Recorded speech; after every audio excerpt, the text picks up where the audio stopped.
Hello everyone, you are listening to the premiere of Digipire interviews. We are going to be speaking with Nick James. This is a recording of the interview from about a week ago. I decided that I'm going to do this separate from the Digipire podcast. I'm just going to have a segment or a series called Digipire Interviews, where I just interview different internet marketers throughout the year. So there's not going to be any particular schedule, but it will show up in your feed with whatever platform that you use to retrieve the podcast from, whether it be iTunes or Spreaker, Google Podcasts, or just whatever. It will not be live, but it will show up in your feed, and it will also be on the Digipire webpage, and you can find all of the interviews that I end up doing at digipire.com/interview. So anyway, this is Nick James. He is a very progressive internet marketer from the UK, and we're going to get right into it.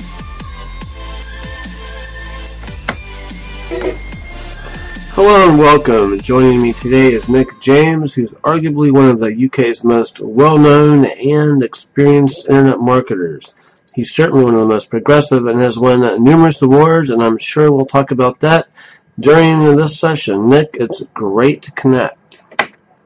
Hey, it's great to be here. Thanks for inviting me.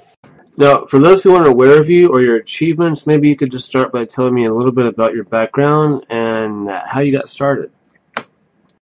Yeah, sure, because I'm certainly not somebody that's gone to university or had any kind of marketing degree or anything like that. I've come through from what I call grassroots, or the, I guess, the guerrilla style of marketing. I had to make something work from the beginning. But listen, I knew nothing in 2000, 2001. That's when I actually had a chance meeting with somebody that was already making money online, making money in a completely different way than I'd ever heard of or seen before. And it was a chance meeting with this guy, and he basically just told me that he was making money by offering people things that were for sale. And I know it sounds really obvious now, but back then I was told that you had to give people your time, you had to have a job, you needed to go out to work in order to get a wage. And that was a real turning point in my life, because for the first time I had this huge illumination of this light bulb telling me that my income was no longer related or index linked to the number of hours I was working a day for a boss who, well, pretty much didn't like him and he didn't like me. So I guess the first question then off the back of that is, what made you want to do this in the first place? What was the thing that tipped you over the edge that made you want to embrace this new way of working? Okay, so I mean, the position we're in now is I run a business with my wife, and we turn over literally millions of dollars a year selling information products and software online. And we do that in a variety of different ways. We can go into it a little bit later, but the thing that really got me started with this was the fact that I had actually gone through a breakup. My partner, my little boy's mum, we split up. We went through a sort of a bad separation. And it was at this point that I think somebody first introduced me to a self-help guy. I mean, you probably know him as well, Brian Tracy. And I was listening to a cassette tape from him called The Psychology of Achievement. And I remember he said to me, he said on this tape, you need to learn to love yourself, and you need to learn to educate yourself. Now, listen, I'm not into one of these kind of high five, happy clappy, self-help kind of mantras. Okay, but he connected with me. He said something, and I thought to myself, I'm 20 years old, and I fell out of love with educating myself. I didn't have a good secondary school or high school education. And here's a man that's telling me that I should put my energy into something because I'm in a very bad place right now. I should learn to forgive everybody else. And you know what? When I was coming out of that bad place and listened to him at that time, it was almost as if that saying of when the student is ready, the teacher appears actually happened, because I threw myself into something that I knew nothing about and really just embraced all of this new information that I was being given. Things like there's another way to earn money. You don't actually have to have a job and work for somebody else. You can be your own boss. If you want to be your own boss, there are lots of models you can follow. You don't actually have to be somebody that's selling time for money. And I was in such a bad place at the time. I didn't want to think about my personal life. I wanted to throw myself into something new, to stop thinking about a breakup, to stop thinking about my money woes, to stop thinking about all the things that I didn't have anymore. So I think I'm an avoidance of pain guy. And I did everything to avoid the pain that I was feeling and threw myself into this wholeheartedly. And that could have been, a huge difference as regard to, the difference between an also-ran and somebody that really did want to hit the ground running. So how hard or how easy was it for you at that point to actually get started? I mean, you've got the motivation, but how difficult, how easy was it for you? I mean, right at the very start, because so many people just struggle to even get started. Well, I think a lot of these things, it comes down to consistency. And actually, when I actually think back, all I did was copy exactly what I was shown. I had a mentor who taught me how he was making his money, how he was selling his products, how he licensed them, how he marketed them. And I'll be honest with you, I didn't find it difficult in the sense of the word. I didn't know what to do. But I think and I didn't find it difficult in terms of motivation. So actually, I think the process for me was actually quite systematic, quite methodical. And what I did find out was if I did what I was told, and I think this is really important for everyone to take away, if you do what you're told by your mentor, you follow instructions to a T, you should get what you're shown. I think sometimes it's when we go off track and we change the recipe, we change what we're told because we think we know better. I think clever people change what they're told because they think they know better than the person that's teaching them. So in that regard, it took me a while to set up my first business, my first internet business. I licensed my first product. I put some marketing together. And I was quite fortunate enough that by following those steps to a point of what I call marketing, releasing the marketing products, releasing the marketing, I got sales very quickly. And then I had this learned behavior that, if I do this again, I'm going to make more sales. So I just keep repeating what I originally done to make my first sale. Yeah, sometimes people make it a lot harder than it needs to be, myself included. Sometimes it's just that simple. So, Nick, what advice would you give to someone who's just starting out in this business? There are many things, but I think there's one key thing that I did actually write about recently when I was putting together a new book, 6 Figures a Year in Info Publishing. And I kind of go in depth in this right at the very beginning because of its importance. I think on page 16, we kind of spell it out. But essentially, it's the aim. Okay, but essentially what we're trying to do is we're trying to make sure that we're always going to be adding value to people's lives. We're making a difference. And as well as sort of adding value, making a difference, we're kind of enriching people's lives so they get what they want as well. So it's a win-win situation for both people. And if you can actually be the person that others think of in a favorable way, that each time somebody does business with you, they think positively about that, then you're going to be top of the mind for the future. It's far better doing that than conning somebody, scamming somebody, and trying to think that you pulled the wool over somebody's eyes and you've got something over somebody. Don't do that. Be the white knight of your industry and be the person that you I don't know, love you, God, love thy neighbor, love your customers. Don't be the person that people think of and talk of in a derogatory fashion. I say it is an important part of business because profits in business come from the lifetime customer value. And if you set up the foundations of your business correctly, the ethics of how you trade online correctly, then it's going to come back and it's going to reward you tenfold, hundredfold in the future. As I say, we'll talk about it a little bit more in 6 Figures a Year in Info Publishing. And I'll tell you a little bit later on how I can make sure you get a free copy of that book as well with my compliments. Now, you do a lot of product licensing and PLR. Why is that so important to your business, would you say? I think you can get your first product to market 10 times faster if you license it than if you create it yourself. And I think if we start creating things, we want to start perfecting things. And to make something perfect, it never, ever reaches that 100% perfection. So we don't release something. And I remember hearing Marlon Sanders a very long time ago, a wonderful internet marketer, product developer, saying, half done ain't done. So you have all these half-done, half-finished projects, but if it's half-finished, you haven't sold one. You can't sell any of 10 half-finished products. And that's what I realized about product creation. You tend to start something and not finish it. But with licensing, the thing's already created. All you need to do is make it, look a little bit different, put another wrapper on it, rebrand it, as we call it, give it another title, change the marketing out a little bit, and it's ready to go. The customer's waiting. And it was, I guess I hadn't actually created a product until I'd licensed at least half a dozen products from other people. And I think that, again, was really useful. And what would you say is the difference between PLR and product licensing? Just the differentiation between those two things, because you hear a lot about this. So what are the differences actually? Well, PLR is a form of license, and it gives you the most amount of rights to be able to change a product. You could even put yourself as the author or the product creator if you wanted to.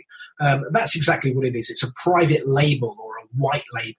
I suppose, very similar to what's called badge engineering, I suppose, when somebody else could manufacture the products and you're able to put your logo or your badge stuck on the front of it. So PLR is a type of license. But effectively, licensing really just comes down to permission to act or permission to duplicate and sell copies. You've got a rights agreement. Maybe that rights agreement allows you to duplicate copies of a USB drive or a CD-ROM or a DVD or something like that. Or if it's republishing, it allows you to reprint a manual or a home study course or a book. You don't actually have to be the author. You don't have to be the person that created it.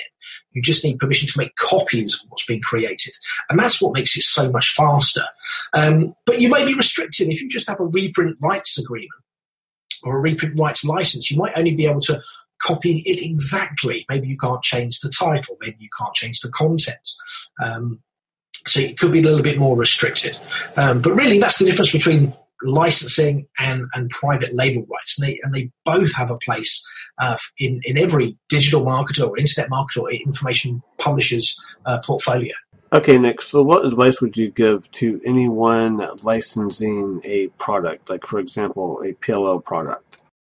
Well, I guess we were just talking about the difference between PLR and licensing. So, the first thing I do is you need to check out the permissions, what you can and you can't do with a particular product. And obviously, what it would be ideal. Let me run through some of the things that you should be looking for. Ideally, you want lifetime licenses. You don't want a time restriction. You want worldwide licenses. You don't want to have a territory restriction. And you also want to have the ability to rebrand. You need to make sure you can give it a new title. You can change the artwork for the cover, the wrapper. And the other thing is you want to make sure you've got all these rights, these permissions in writing. Don't necessarily rely on the fact you read it on a web page once. So if you've done that, the top thing, now knowing that you can sell it forever and you can sell it to the world, is you need to make your product look different to anyone else's. We live in an age where people want to be able to search for part numbers and product names and coupon codes in their favorite search engine. Your job as a licensee, because this is there are two parts here. The licensor is the person that's selling you the license, and you're the licensee, the person that's buying the license and redistributing it at retail to customers. You want to make sure that you are the only person that they can find that's got this package for sale. So rebranding helps you to do that. And if you can go one step further, if there's one other extra bonus tip I can give you, it's to try and find something that complements this product you've licensed, or two things. And then you've got a package. And then even if your thing, your widget, your product, your version of this licensed product looks a little bit similar, it doesn't matter because you're the only person that's got these other bonuses or these extras that go with this core element of the licensed product. So that makes you look different by default. So nobody can find it in Google. Nobody can find it, sort of by searching images.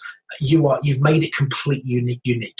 And then you're not competing on price. You're now competing on the value that you're giving in the product itself. So I hope that answers that question, because it is the secret between selling one or two of a licensed product and selling, hundreds, if not, in my case, has been thousands of somebody else's product.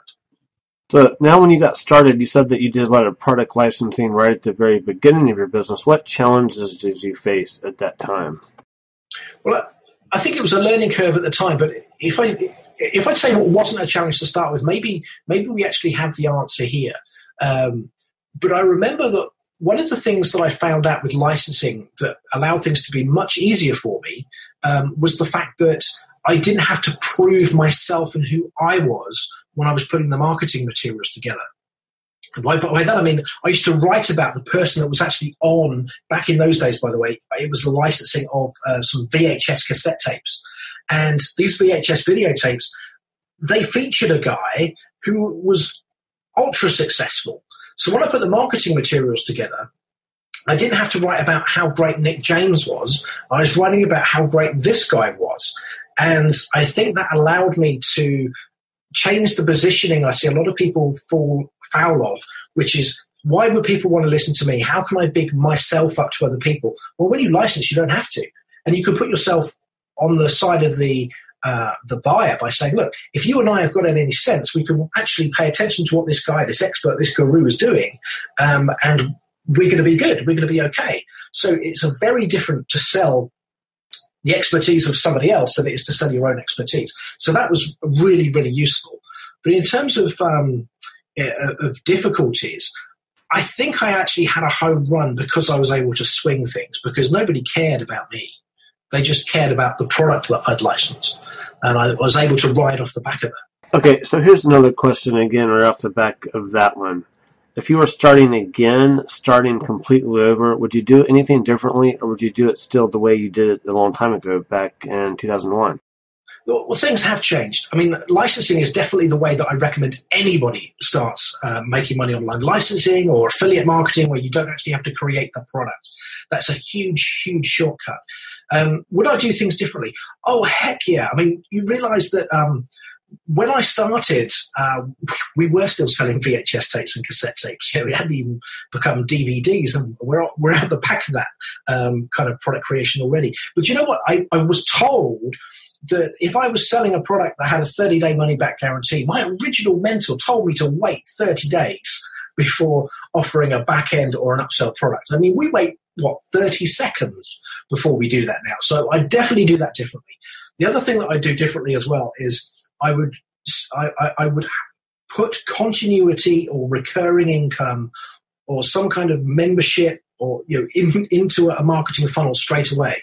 When I think back to some of the first products I sold where there was no back end, there was no recurring, and some of these products, I sold 5,000 copies of these products. I mean, we were putting some good numbers through our books, but I'm thinking, if only I had 10% of those 5,000 people joining a membership site and paying a repeat payment every month for more materials, I would be in a very different place. Even now, they're thinking about that one thing. So that is definitely, I would encourage something that everyone should do, is they have to have reoccurring income in their business. I think one of the key points is that you mentioned as well is that, or one of the key questions that comes around a lot is that of self-belief, self-motivation. And one of my questions would be, when you first started doing this, Nick, were your family, were your friends supportive of your decision to do this, or were they dismissive, like so many times you hear families being dismissive over someone's entrepreneurial endeavors or so? Did they try to talk you out of doing this? I think my family care about me, and they care. I think everyone's family should, that share these concerns that we sometimes get, are worried about failure, are worried about, are you doing something that are you meant to be successful? And I had my fair share of that, and I guess I was the first person in my family to say, I don't want to be employed, I want to be self-employed. I was the first person in my family to maybe be the tearaway of a teenager that always didn't want to comply. So I think in my nature I always had this kind of this contrary point of view. So I think the more my family said you can't do that or you shouldn't do that, the more I wanted to prove them wrong. I certainly had a lot of that going on, and because of probably because of my nature, I just was stubborn, I think, and just did it anyway. I sold things on eBay when I could. I I licensed these products when I could. I studied the internet, and most embarrassingly, and I don't know if you can remember back to the late 90s and the early 2000s when you used to get discs on the front of PC Buyer magazines. And my first online experience was actually putting an AOL CD-ROM that was stuck on the front of a magazine into the CD-ROM drive of my computer and plugging this cable into the telephone line. And I think I'd been online for 3 weeks before I found this button on this AOL homepage that said www. And I've been surfing the AOL intranet for 3 weeks before I realized that's not online. And I didn't have any members of the family or any friends that were prepared to tell me that I was making those mistakes. I was kind of ahead of the curve on that. Okay, so fast forward to now. Obviously, your business is thriving. You've achieved a huge amount. You've won numerous awards. What are you most proud of, Nick, in terms of everything that you've achieved in your time online? I think the thing I'm most proud about is putting both boys through a really good education. Education, I worry about the education system and the fact that we're all told the same set of fibs, in the fact that we need to go and get a job and work for somebody else. I want to help everyone know that there is a world of e-commerce out there. And I wanted both boys, both Daniel and Josh, to get a good education. So, there were school fees to pay. So that's probably the most proud thing that I can say is, and I think we all want to be able to do well for our children and our grandchildren and the members of our family. So that's probably the thing I'm most proud about. I know my dad at one point was concerned, saying, isn't this all a little bit materialistic? And I did like the idea of big houses and fast cars and expensive hi-fi systems and all that kind of thing, and I've enjoyed those. But that was maybe in a point in my life where I felt I had something to prove. Now I'm really into travel. My wife and I, Kate and I, we like to go to Africa, America.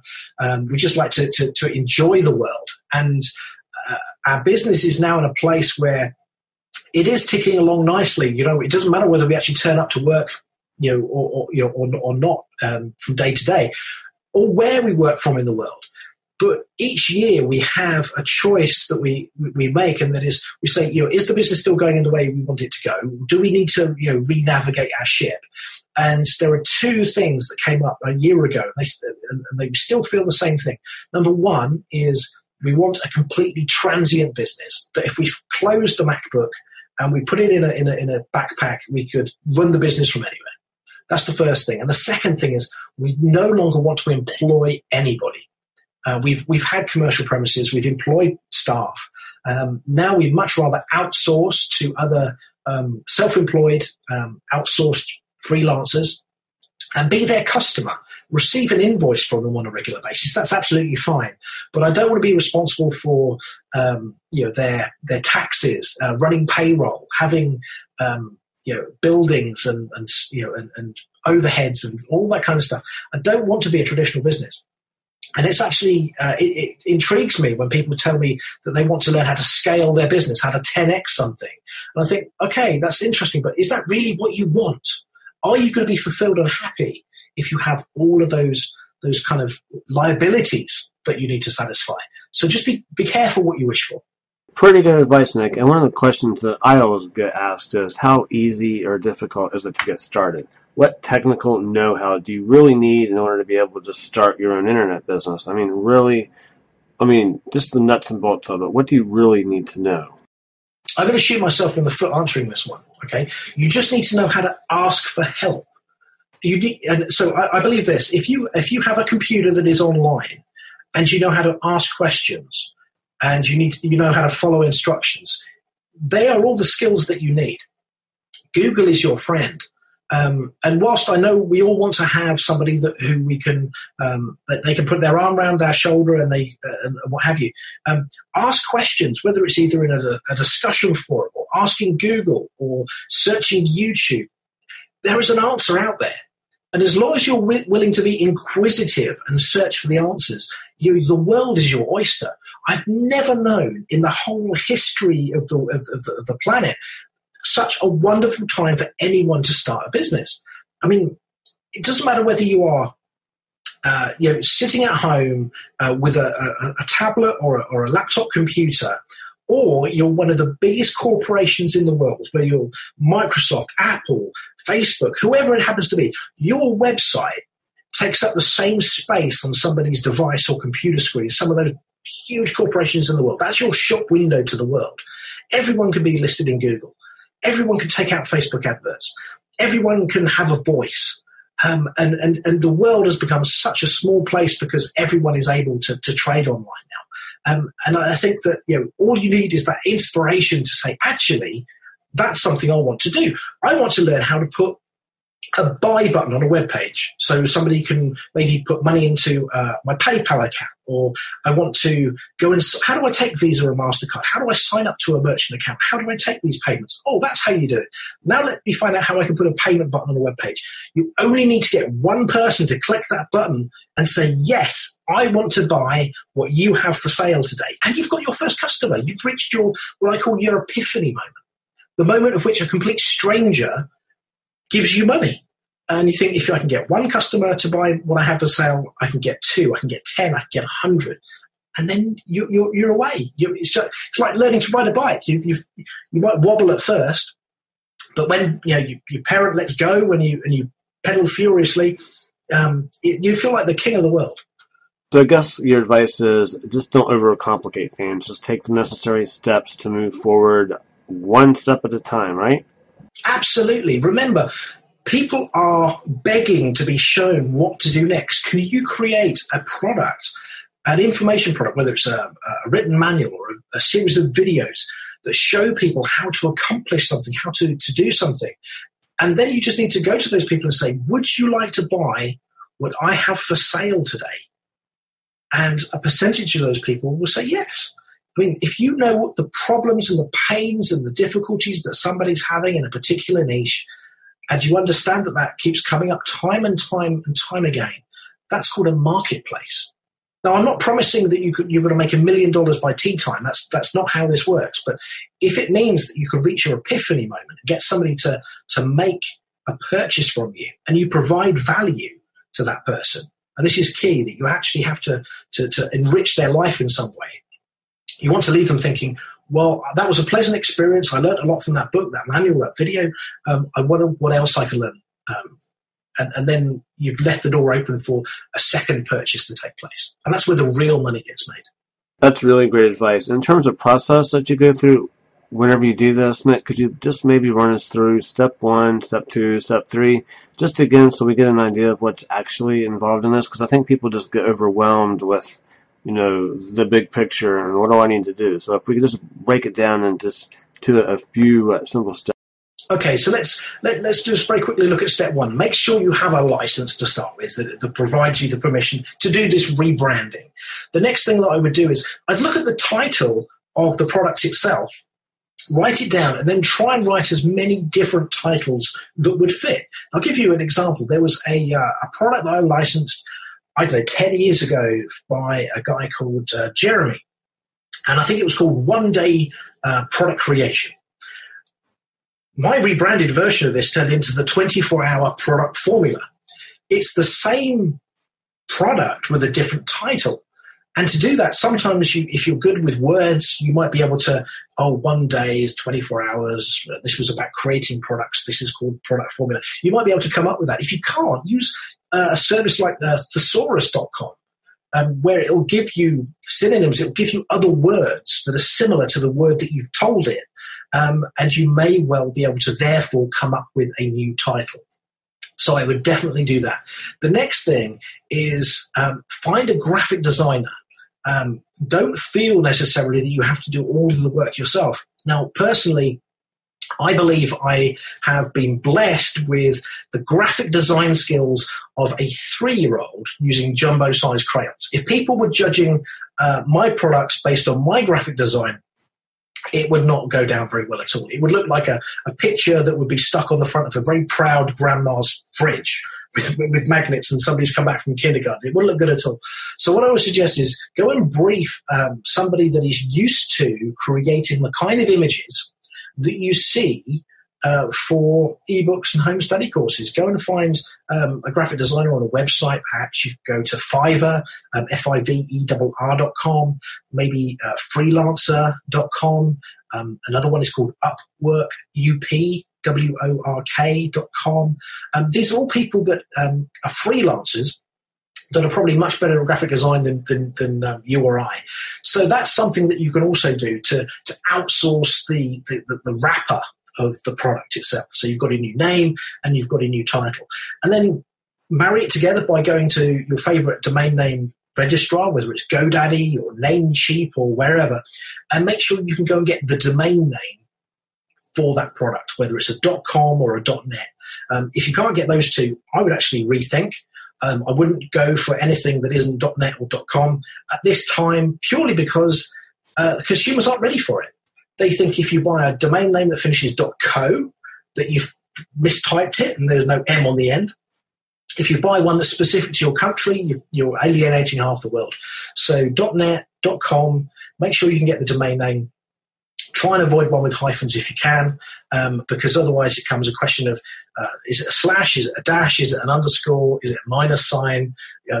How do you write it? So try and make it all one word, all lowercase. And I guess if you do get a domain name that's quite long, then I would encourage you each time you write that domain name to make the first letter of each word a capital letter, and it will stand out much, much more clearly. That's really good advice. I know that I try to make my domains as short as possible, because the longer they are, the more complicated it gets, and the more prone they are to spelling errors. But not wishing to put you on the spot at all, but about how many products would you say you have licensed, PLL products have you licensed, let's say in the last year, or maybe the last 5 years? Oh, that is because it's like Fight Club. Okay, how many products would you license? We license a lot, and we rebrand a lot, but we don't just work in the internet marketing niche. We've got many different niches that we work in. So we do license a lot, and we also create and license to other people a lot. We have newsletters that we rebrand. We've got other courses that we allow people to license. We've got a lot of material. Licensing is a huge part of our business. In fact, it's crazy you ask that question, because whilst we teach licensing, I don't think people expect me, where I am in business right now, to still use licensing as heavily as I do. But I do, and that's a secret. So that's Fight Club. So you've achieved so much in your career doing affiliate and internet marketing, licensing, and so forth. I mean, you've won multiple awards. Maybe you want to talk a little bit about that. Maybe also my question for you is, Nick, what's next for you? What do you do next? So it was a great privilege to be awarded Internet Marketer of the Year at the end of 2016. And that happened because I was invited to an event with 200 other digital marketers, internet marketers, and information publishers, and I was shortlisted to give a 30-minute presentation.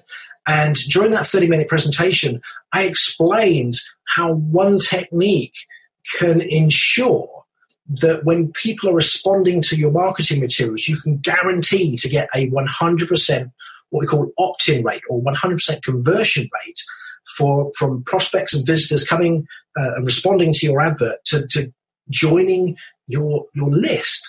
And it was something that had never ever been taught before. So it was a huge privilege, because this was a brand new technique that nobody even thought of.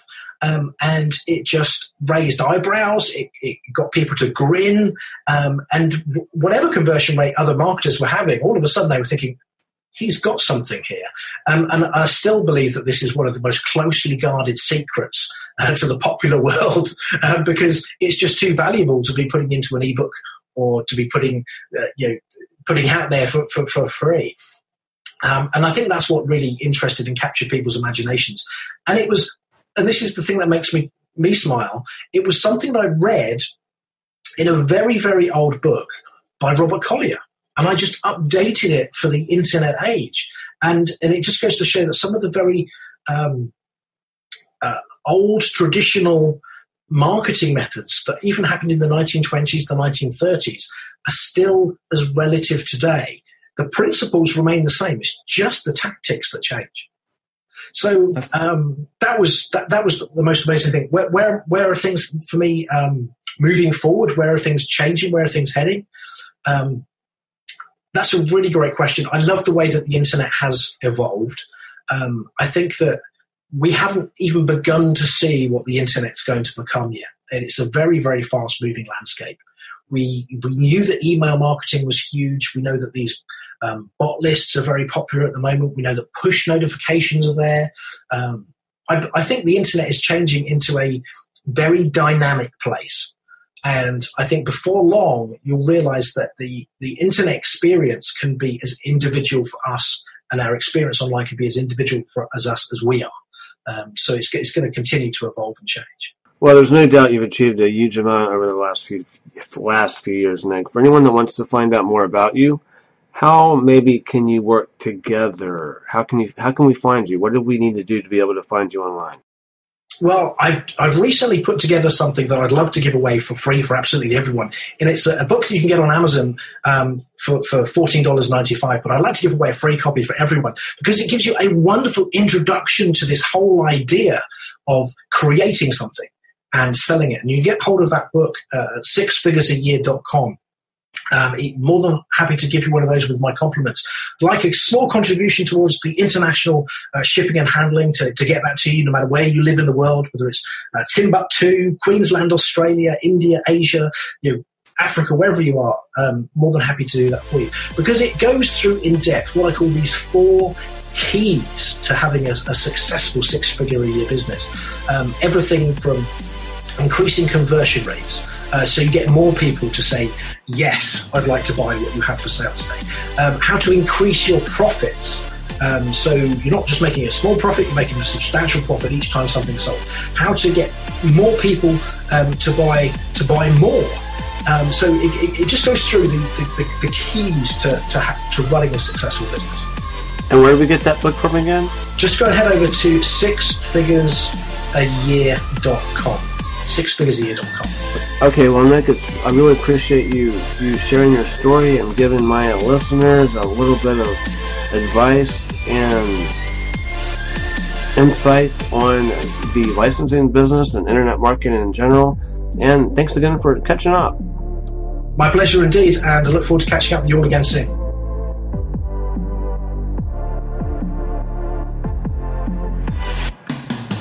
You have been listening to Digipire Interviews. You can find all of our interviews and podcasts at digipire.com. You can find the interviews at digipire.com/interviews and the podcast at digipire.com/podcast. Thank you for listening.